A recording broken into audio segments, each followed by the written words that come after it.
The yellow school bus pulled up to the curb with a loud hiss of brakes. 16-year-old David stepped off, adjusting his backpack straps as he looked up at the imposing brick building before him. Riverside High School was nothing like his old school back in Chicago. Everything here seemed newer, cleaner, and somehow more intimidating. His mom had gotten a new job, which meant leaving everything familiar behind. Their old neighborhood had been diverse, full of different faces and cultures mixing together like ingredients in his grandmother's famous soup. But this place, as David walked toward the main entrance, he noticed he was probably one of only a handful of black students in sight.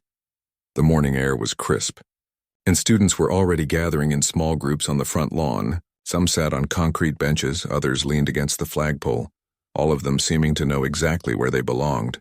David pulled his phone from his pocket, pretending to check messages while really just trying to look less out of place. He thought about the conversation he'd had with his uncle Jerome just last week. Uncle Jerome had driven 3 hours to help them pack boxes and load the moving truck. As they taped up the last box from David's room, his uncle had sat him down for one of their talks. "You know, nephew starting over ain't easy," Uncle Jerome had said, his calloused hands resting on David's shoulders. "But you got something special in you. All those years we spent in that dojo, all those mornings getting up at 6 to train, that wasn't just about learning to fight. That was about learning who you are." David smiled at the memory. 8 years of martial arts training had taught him more than just kicks and punches. His uncle, a former Marine who'd opened a small martial arts studio, had been like a second father to him. Every day after school, David would head straight to the dojo. While other kids played video games or hung out at the mall, David was learning discipline, respect, and inner strength. The training had been intense. Taekwondo came first, with its precise kicks and fluid movements. Then Brazilian Jiu-Jitsu, which taught him that size didn't always matter if you knew how to use leverage and technique. Wrestling rounds that left him exhausted but stronger. Boxing lessons that sharpened his reflexes and taught him to stay calm under pressure. But Uncle Jerome always emphasized the mental side. "Fighting is the last resort," he'd say. "A real martial artist knows when not to fight.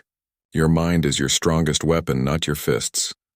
Now, walking into this new school, David felt grateful for those lessons.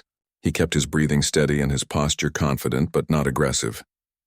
Just like Uncle Jerome had taught him, the main hallway was buzzing with activity.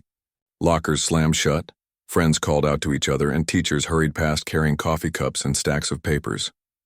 David found his way to the main office where a friendly secretary handed him his schedule and a campus map. "First day?" she asked with a warm smile. "Yes, ma'am," David replied politely. "Well, welcome to Riverside High. If you need anything, just come back and ask." His first class was English literature with Mrs. Patterson. David found the room and took a seat toward the back, hoping to observe before jumping into conversations. As students filed in, he noticed the social groups forming naturally. The athletes sat together near the front, their Letterman jackets making them easy to spot. The theater kids clustered by the windows, speaking in animated whispers about some upcoming production. The academic types spread their notebooks out carefully, already preparing for the lesson. And then there were the popular kids. They entered like they owned the place, which David figured they probably did in many ways. At the center of this group was a tall, blonde kid, who seemed to command attention without even trying. Everyone else seemed to orbit around him like planets around the sun. David learned his name was Tyler when Mrs. Patterson called roll. Tyler Chen, star quarterback and student council president, according to the whispered conversations David overheard.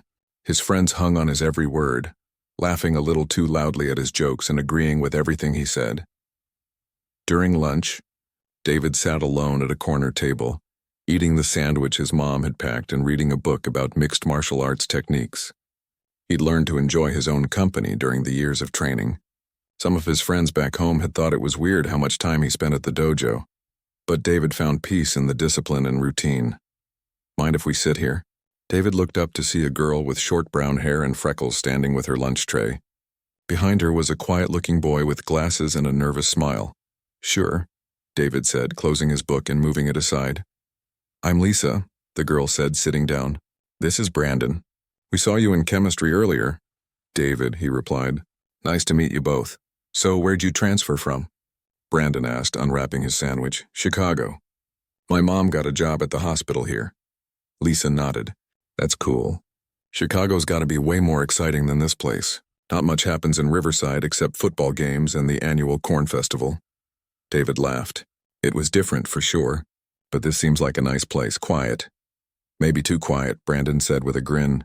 Sometimes I think the most exciting thing that happens here is when someone forgets to turn off their phone in class and it goes off during a test.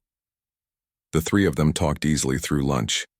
Lisa was on the debate team and had strong opinions about everything from school policy to environmental issues. Brandon was into computer programming and was working on some kind of app in his spare time. They were both friendly and genuine, which David appreciated. As they walked to their next classes, David felt a little more optimistic about his new school. Maybe finding his place here wouldn't be as hard as he'd thought. But as they passed Tyler's group in the hallway, David noticed the looks. Nothing obvious, just quick glances and whispered comments that stopped when he got close enough to hear.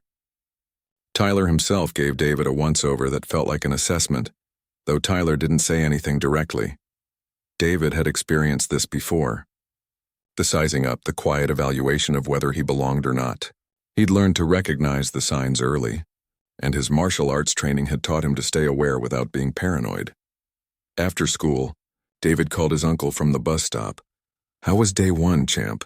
Uncle Jerome's voice was warm through the phone. Not bad. Made a couple friends. Still figuring everything else out. That's how it goes. Remember what I taught you about reading a room? Stay alert, but don't look for trouble, David recited. Exactly. And if trouble finds you anyway? Stay calm. Think first and remember that walking away is usually the strongest choice. That's my boy. But David? Yeah? If walking away isn't an option, you know what to do. Just make sure it's really necessary. David smiled as he ended the call. Tomorrow would bring new challenges, but he felt ready for whatever came next. After all, he'd been preparing for moments like these his whole life, even if he didn't know it yet. 2 weeks had passed since David started at Riverside High, and he was beginning to understand the unspoken rules of his new environment. Every school had its social ecosystem, but this one felt more rigid than what he was used to. Back in Chicago, students mixed more freely. Here, the lines seemed drawn in permanent marker. David had settled into a routine. Morning classes, lunch with Lisa and Brandon, afternoon classes, then the bus home. He'd found the school library, which became his refuge during free periods. The librarian, Mr. Rodriguez, was a former Marine who recognized something in David's disciplined demeanor and had taken a friendly interest in helping him adjust. But David was also becoming aware that not everyone was content to let him blend into the background. It started small. A shoulder bump in the hallway that was just a little too hard to be accidental. Books that somehow got knocked off his desk when certain students walked by. Comments made just loud enough for him to hear, but quiet enough to deny if questioned. Tyler seemed to be the conductor of this subtle orchestra of harassment. He never did anything directly, but David noticed how things happened more often when Tyler's crew was around. A trip that sent David stumbling. A pen that mysteriously disappeared right before a quiz. Small things that individually seemed like coincidences, but together formed a clear pattern. David's martial arts training had taught him to observe body language and energy. Tyler moved with the confidence of someone who'd never been seriously challenged. His friends followed his lead like backup dancers, always ready to laugh at his jokes or nod at his opinions. They were testing David, seeing how much he would take before reacting.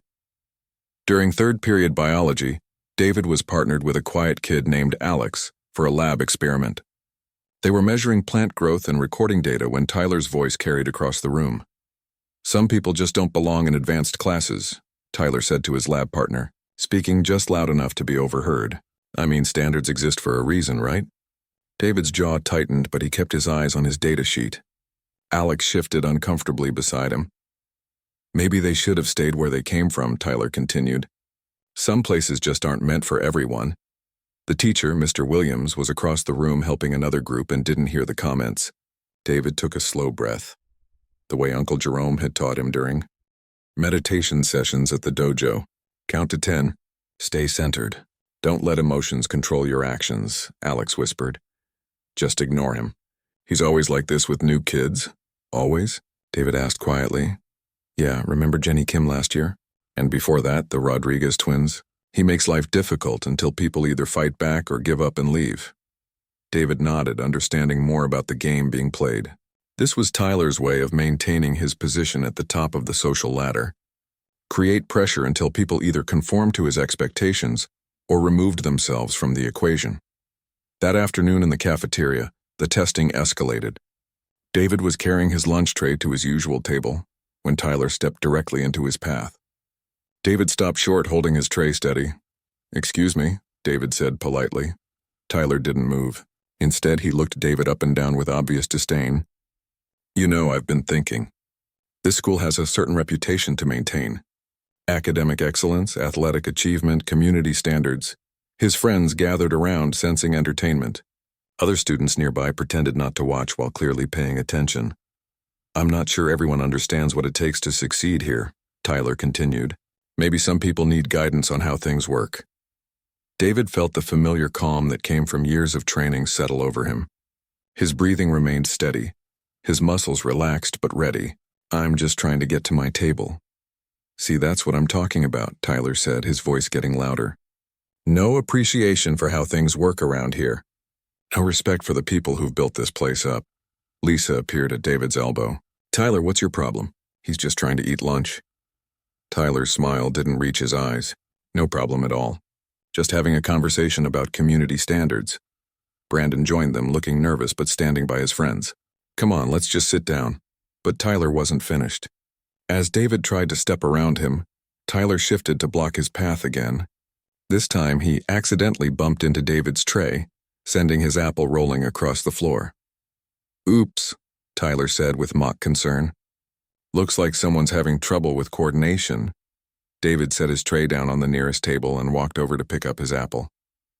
As he bent down, Tyler's voice followed him. "You know, back where I come from, we learned to be more careful.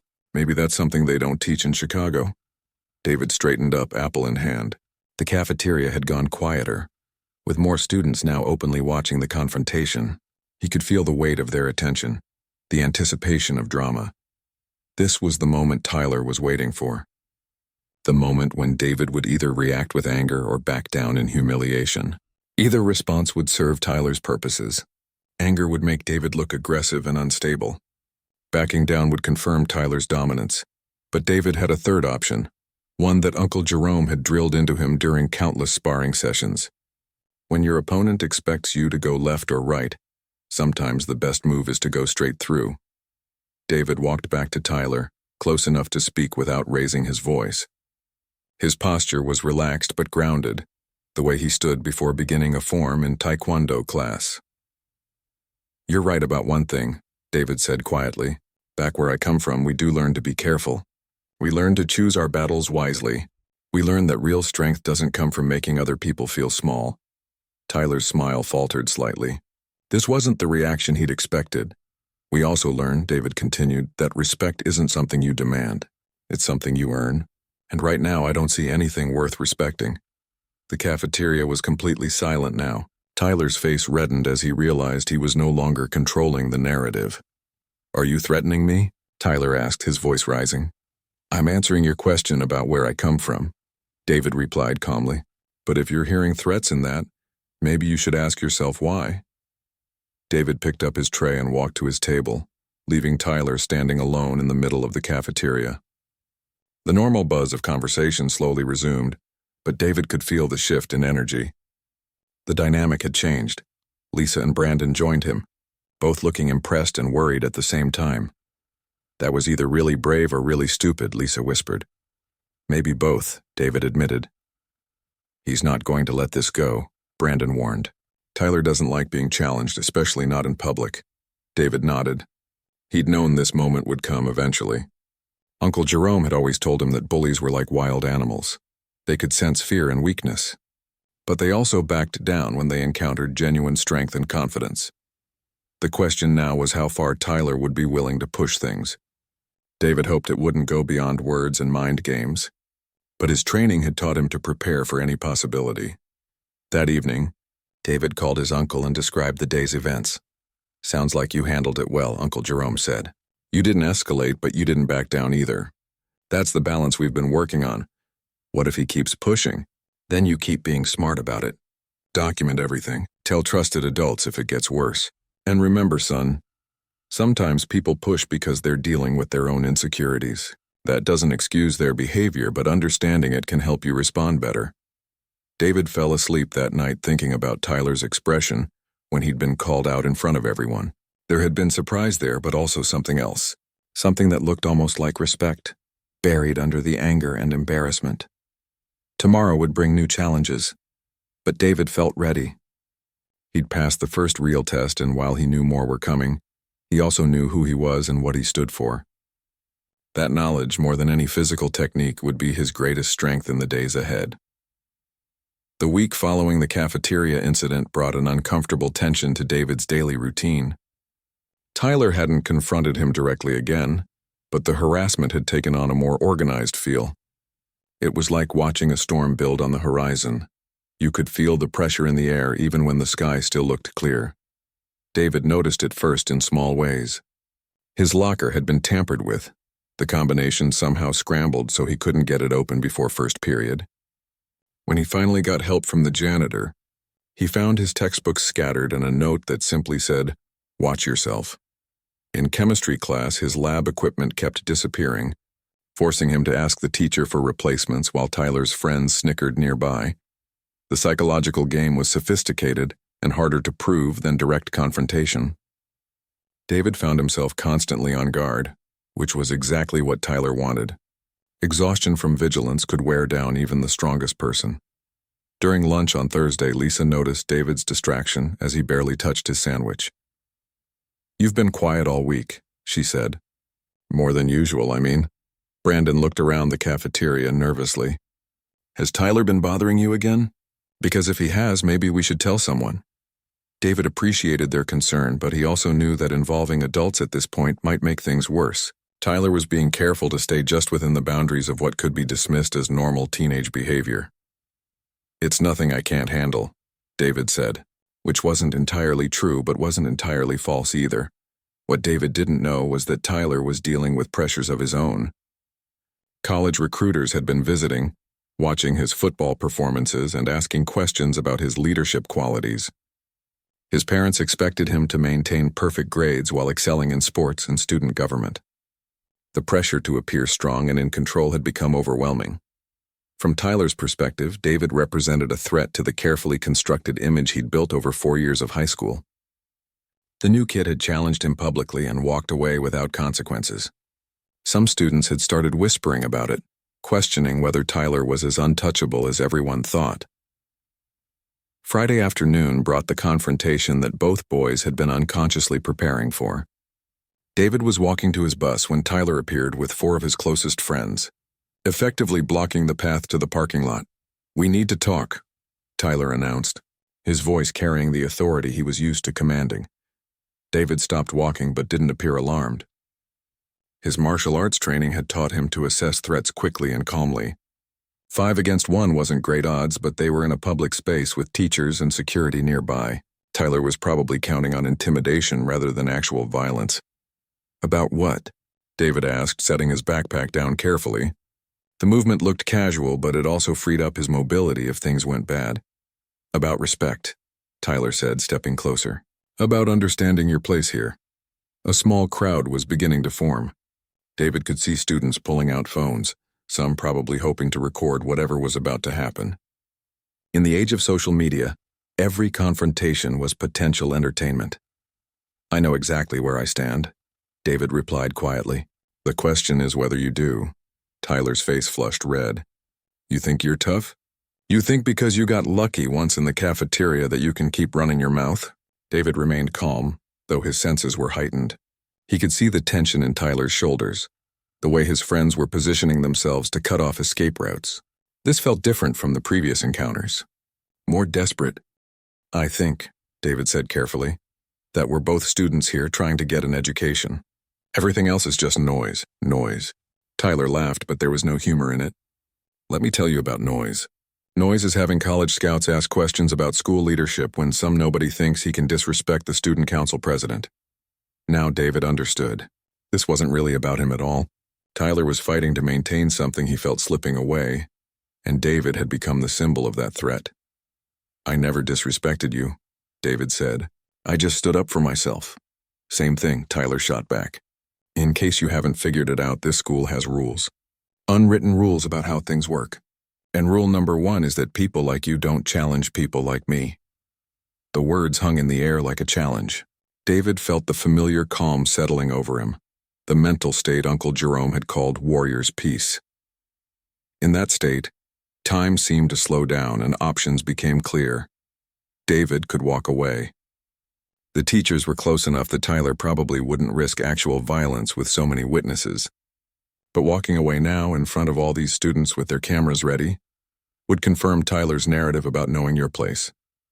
David could try to de-escalate with words, appeal to Tyler's better nature, or make a joke to diffuse the tension. But Tyler had already invested too much in this confrontation to back down easily. Or David could meet the challenge head-on and deal with whatever consequences followed. People like me? David repeated, his voice still calm but with an edge that made Tyler's friends shift nervously. You know what I mean, Tyler said. But some of his confidence wavered at the change in David's tone. David took a step forward, and Tyler instinctively stepped back before catching himself. The crowd murmured at this small but significant display of who was really in control. No, I don't know what you mean, David said. Why don't you explain it to everyone here? Tell us all about these rules and how they apply to people like me. Tyler realized he'd painted himself into a corner. Saying what he really meant would expose him as the kind of person he couldn't afford to be seen as, especially with cameras recording. But backing down now would be admitting weakness in front of the same audience. Don't play stupid, Tyler said, his voice getting louder. You know exactly what I'm talking about. Actually, I don't, David replied. But I'm starting to understand what kind of person you are. And you're right about one thing. There are rules. But the rule I learned is that bullies are usually just scared kids who never learned better ways to feel important. The crowd was completely silent now. Even Tyler's friends looked uncomfortable with the direction this was heading. Tyler's face went from red to white with rage. You think you're better than me? I think I'm different from you, David said simply. And I think that scares you more than you want to admit. Tyler looked around at the crowd, at the phones recording, at his friends waiting to see what he would do. He'd started this confrontation to reassert his dominance, but somehow David had turned it into something else entirely. This isn't over, Tyler said finally, the threat clear in his voice. It is if you want it to be, David replied.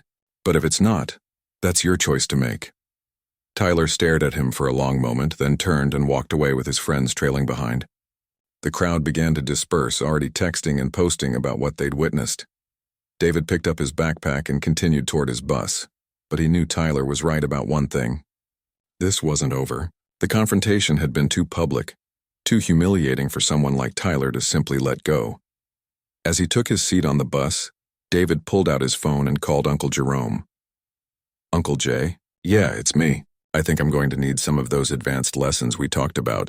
What happened, son? David looked out the window at the school growing smaller in the distance. I think I'm about to find out just how much my training really means. That night, David spent 2 hours in his garage, practicing forms and sparring combinations with an intensity he hadn't felt since leaving Chicago.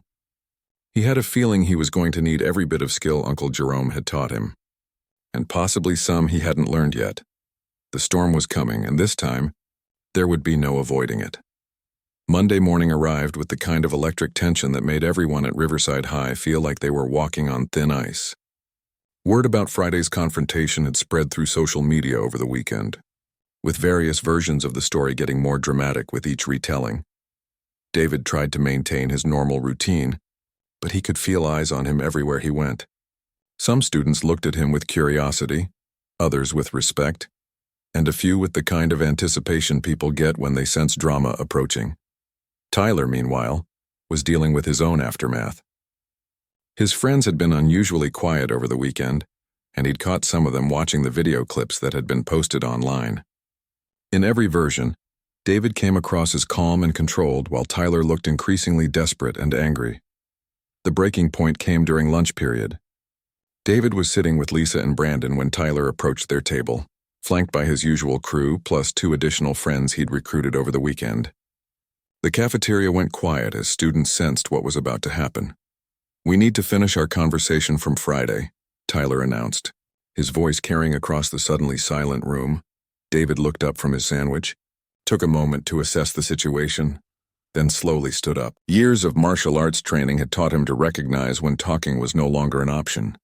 "This doesn't have to happen," David said quietly, though he was already shifting into a defensive stance that most people wouldn't recognize. "Yeah, it does," Tyler replied. "You made sure of that when you decided to embarrass me in front of the whole school.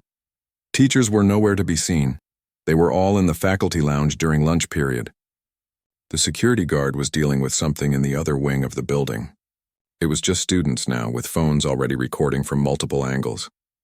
Tyler took a step closer, and David could see the commitment in his eyes. This had gone beyond intimidation or posturing. Tyler needed to prove something to himself and everyone watching, and David had become the obstacle standing in his way. "Last chance to walk away," David said, his voice still calm but with steel underneath. "I'm not the one who's going to be walking away," Tyler replied, and then he threw the first punch. What happened next stunned everyone in the cafeteria. Tyler's punch was wild and telegraphed, thrown with emotion rather than technique. David simply wasn't there when it arrived.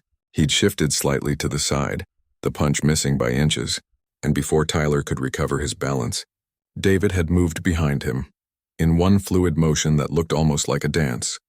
David swept Tyler's legs while controlling his upper body, guiding his fall so he landed face down on the cafeteria floor without injury. David immediately applied a control hold that kept Tyler pinned but didn't hurt him. "Stay down," David said quietly, his voice barely audible to Tyler but somehow carrying to every corner of the silent cafeteria. Tyler struggled against the hold but quickly realized he couldn't move. David's technique was flawless, complete control with minimal force. It was the kind of thing that took years to master. Tyler's friends stood frozen, unsure what to do. They'd expected a brawl, not this display of technical precision. One of them started to move forward, but David's eyes met his, and something in that gaze made him stop. "I don't want to hurt anyone," David said, loud enough for everyone to hear, "but I will protect myself if I have to." The entire sequence had taken less than 10 seconds. Tyler was on the ground, controlled but unharmed. David was standing calmly, not even breathing hard. The contrast was striking to everyone watching. "How?" Tyler gasped from the floor, genuinely shocked by what had just happened. 8 years of training," David replied simply. "Every day after school while you were here playing King of the Mountain, I was in a dojo learning discipline." He released the hold and stepped back, giving Tyler room to get up. Tyler rose slowly, his face red with embarrassment and confusion. His carefully constructed image of dominance had been shattered in front of the entire school. "Brazilian jiu-jitsu, taekwondo, boxing, wrestling," David continued, his voice still calm. "My uncle taught me that martial arts aren't about fighting. They're about having enough confidence and skill that you don't need to fight." Tyler stared at him, speechless. Everything he thought he knew about David had been wrong. The quiet new kid wasn't weak or afraid. He was disciplined in ways Tyler couldn't comprehend. "But sometimes," David added, "people don't give you a choice." The cafeteria was still completely silent. Students were processing what they'd witnessed. Not a brutal fight, but a masterclass in controlled defensive technique. David had neutralized a threat without causing harm, demonstrating exactly the kind of character Uncle Jerome had spent years developing in him. Mrs. Henderson, the assistant principal, finally arrived after being alerted by a student. She took in the scene. Tyler disheveled and embarrassed, David standing calmly, everyone else watching in stunned silence. "What happened here?" she asked, though she suspected she already knew from the phone footage that would be on her desk within the hour. "Tyler attacked me," David said simply. "I defended myself." Several students nodded in confirmation. Lisa stood up to support David's account, and even some of Tyler's usual allies remained silent rather than lie for him. Mrs. Henderson looked at Tyler. "Is this accurate?" Tyler's shoulders sagged. "Yeah," he admitted quietly. "I threw the first punch. The consequences were swift." Tyler faced suspension and removal from his position as student council president. College recruiters who had been interested in him would now see video footage of his aggression and poor judgment. His carefully built reputation was in ruins. David, meanwhile, faced no disciplinary action. The video evidence clearly showed him defending himself with minimal force and maximum control. If anything, he was praised by the administration for his restraint. But the real change was in how the other students saw him. The quiet new kid had revealed himself to be someone with deep reserves of strength and character. Students who had never spoken to him before began approaching him with genuine interest and respect. Tyler's former friends found themselves reconsidering their loyalties. Strength, they realized, wasn't about intimidating others. It was about having the confidence and skill to protect yourself and others without causing unnecessary harm. That afternoon, as David walked to his bus, he noticed the difference in how people looked at him. There was no fear, but there was respect. Students nodded as he passed, and several stopped to talk with him about martial arts and self-defense. Lisa caught up with him near the bus line. "That was incredible," she said. "I had no idea you could do that." "I hoped I'd never have to," David replied honestly. "But Uncle Jerome always taught me to be ready." "Think Tyler learned his lesson?" David considered the question. "I think Tyler learned something about himself today. Whether that's a lesson depends on what he does with it." As the bus pulled away from school, David called his uncle to report what had happened. "Sounds like you handled it perfectly," Uncle Jerome said with pride in his voice. "Minimum force, maximum effect, no unnecessary harm. That's what we've been working toward all these years. I keep thinking I could have done something different to avoid it altogether. Maybe. Maybe not. But when someone commits to violence, sometimes the kindest thing you can do is show them how outmatched they really are. Might save them from making worse choices in the future." David smiled as he ended the call. The confrontation was over, but he sensed that the real lessons, for everyone involved, were just beginning. That night, David received an unexpected text message from Tyler. "I owe you an apology. Can we talk tomorrow?" David stared at the message for a long time before responding. "Sure, but next time try talking first." The response came quickly. "There won't be a next time. I promise." David hoped that was true, but more than that, he hoped Tyler meant it for the right reasons. Real change came from understanding, not just from being beaten. Whether Tyler truly learned from this experience would determine what kind of person he became next. The week following the cafeteria incident brought changes to Riverside High that nobody could have predicted. The video of David's defensive technique had gone viral, not just within the school but across social media platforms. However, instead of celebrating violence, people were talking about discipline, control, and the difference between aggression and self-defense. David found himself in an uncomfortable spotlight. Students he'd never met approached him between classes, some asking about martial arts training, others simply wanting to be associated with someone who had gained sudden fame. He tried to maintain his normal routine, but everything felt different now. On Tuesday morning, Tyler approached David's locker. He looked different, smaller somehow without the entourage that usually surrounded him. His confidence had been replaced by something that looked like genuine humility. "Can we talk?" Tyler asked quietly.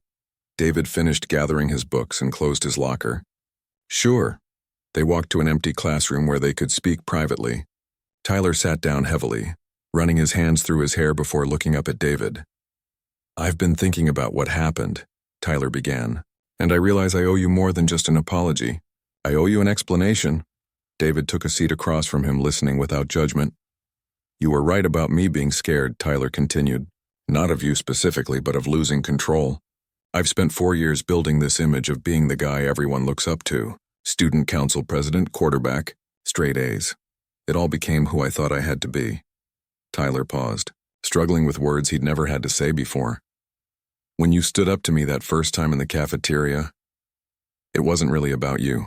It was about me realizing that maybe I wasn't as strong as I pretended to be. And instead of dealing with that, I made you the problem." David appreciated the honesty. "What changed your mind?" "Watching that video," Tyler admitted. "Seeing how calm you were, how controlled. You had every right to hurt me, but you didn't. You could have made me look worse than I already did, but you just stopped. That's real strength." They sat in silence for a moment before Tyler spoke again. "I talked to my dad over the weekend. Really talked for the first time in years. Told him about the pressure I've been feeling, about how scared I am that I'm not good enough for college, for anything really." "What did he say?" "That he was proud of me for finally being honest about struggling instead of pretending to have it all figured out." Tyler smiled ruefully. "Turns out he's been worried about me for a while but didn't know how to bring it up." David nodded, understanding more about Tyler's behavior now. The aggression had been a mask for insecurity, a way of avoiding difficult conversations with himself. "I want to learn," Tyler said suddenly. "Not just martial arts, though that's part of it. I want to learn how to be strong the way you are, how to stay calm under pressure, how to not need other people to be afraid of me to feel good about myself." This was the conversation David had hoped they might eventually have. It starts with being honest about who you are versus who you think you should be. "How do you mean?" "My uncle always told me that the strongest person in the room is usually the one who doesn't need to prove it. Real confidence comes from knowing yourself well enough that other people's opinions don't shake you." Tyler listened intently as David continued. The martial arts training helped, but it was really about discipline and self-control. Learning to manage my emotions instead of letting them manage me. Understanding that walking away from a fight you don't need to have is harder than starting one. "Could you teach me?" Tyler asked. "I mean, I know I have no right to ask after everything, but could you help me learn some of that self-control?" David considered the request. A month ago, he would never have imagined having this conversation with Tyler. But people could change, and Tyler seemed genuinely committed to becoming better. "There's a martial arts studio about 20 minutes from here," David said. "Master Kim teaches traditional taekwondo with an emphasis on character development. I could introduce you if you're serious." "I'm serious," Tyler said without hesitation. "It's not easy," David warned. "It's years of showing up even when you don't want to. Learning to fail and try again.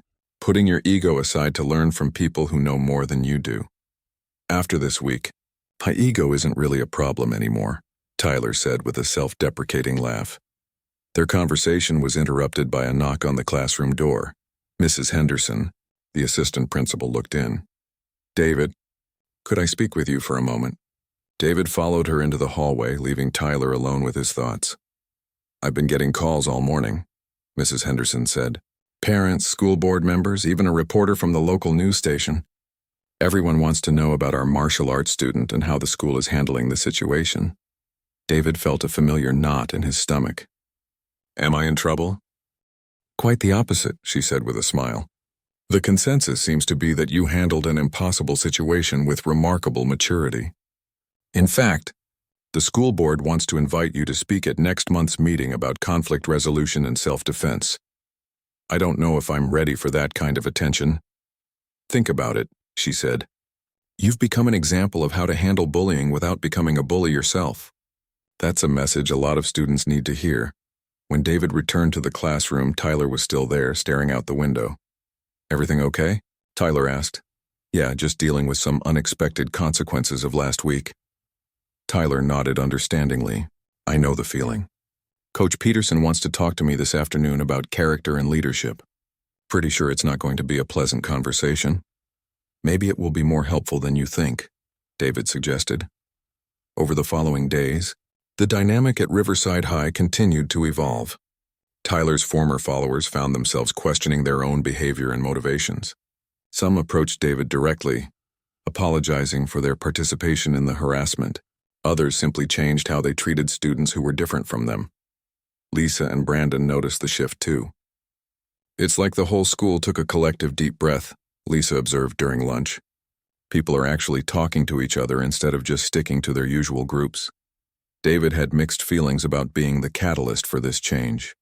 He appreciated that things were better, but he worried about being seen as some kind of hero when he'd really just been defending himself. "You know what I think?" Brandon said. "I think people needed to see that you don't have to choose between being strong and being kind. That's been the problem around here. Everyone thought those were opposites." That weekend, David took Tyler to Master Kim's dojo for his first lesson. Tyler was nervous but determined, and David felt proud watching him bow respectfully and listen carefully to basic instructions about stance and breathing. "Your friend has good focus," Master Kim told David after the session. "And humility. Those are the most important qualities for a beginning student." "He's not exactly my friend yet," David replied honestly, "but he's trying to become a better person." "That's all any of us can do," Master Kim said wisely. As the weeks passed, Tyler proved his commitment to change. He regularly attended classes at the dojo, worked with a counselor to address his underlying insecurities, and even started a peer mediation program at school to help resolve conflicts before they escalated. David found himself becoming something he'd never expected to be: a quiet leader who influenced others through example rather than words. Students sought his advice on everything from dealing with bullies to managing academic pressure.